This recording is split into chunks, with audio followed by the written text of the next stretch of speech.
Alabama, Ohio State for the national championship needs no clever or fancy introduction. Just state it right, plain as it is. We've got two blue bloods in the national championship game. We also have Gary Harris on the line from WVUA in Tuscaloosa to help us break it down. Gary, how you doing today? Doing great, Mark. Always a pleasure to be with you. Absolutely, it is. Let's start with the best player on the field. Devonta Smith was awarded the Heisman Trophy to no one's surprise. Certainly, it may have been a mild surprise if we backed up 6 or 8 weeks, but he really came on like gangbusters. Not him personally, because he was outstanding from the opening kickoff of Game 1, but in terms of the groundswell support and just almost consensus choice of him as the best player in college football.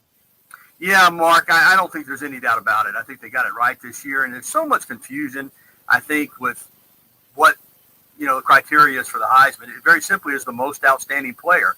It's not who's going to be the number 1 overall draft pick. It's not NFL potential. It's not the best stats. It really comes down to most outstanding player. And I do think in this particular season, 2020, Devonta Smith was the most outstanding player in college football. And he has great stats, obviously, but for what he meant to his team, particularly after Jalen Waddle went down on the opening kickoff against Tennessee, to be able to put up those kind of numbers and have that many touchdowns and that many big plays when you know the coverage is suddenly slanted to you every game. John Mechie's a good player. Slade Bolden is a good player. They're not Jalen Waddle. And Waddle goes out, whereas when he was playing, maybe Devonta gets some single coverage sometimes, Mark. Maybe he gets a mismatch. As soon as Waddle went out, all the coverage, whether they're playing, a 2-deep zone or man-to-man or quarters or whatever it is, you better believe Devonta Smith, number 6, is the first guy they say we've got to take away. We can't let him beat us. And he continued to beat people. He had a marvelous season. I was glad that he won it. I thought that he deserved it. It was an odd year for Alabama to have, I think, arguably the 3 best players at their position this year in college football, with Najee Harris at running back, Mac Jones at quarterback, and Devonta Smith at wide receiver. Mac finished 3rd. He was one of the 4 finalists, obviously. Devonta finished 5th. So you had 1, 3, and 5, but I think in Devonta Smith's case, he was the main guy here this year on what has been the best team in the country. They're 12-0. They're playing for the national championship on Monday night, so I'm very happy that he won it.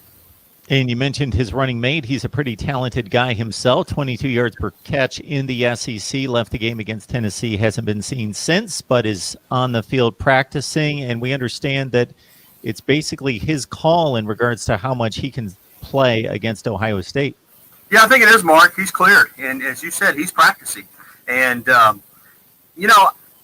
he has to feel good because you know how an ankle is. I mean, that is – that's the gravy train for a wide receiver. I mean, you're stopping, you're planting, you're cutting, especially somebody that quick.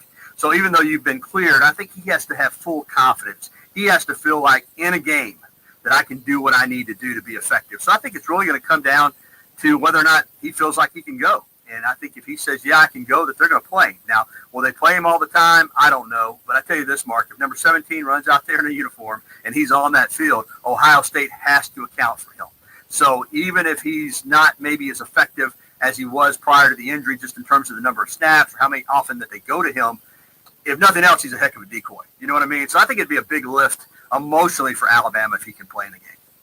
Mark Rogers TV, the voice of college football, breaking down the game we all love and breaking down the biggest of games, Alabama-Ohio State national championship game. They last met in 2014 in the very first college football playoff.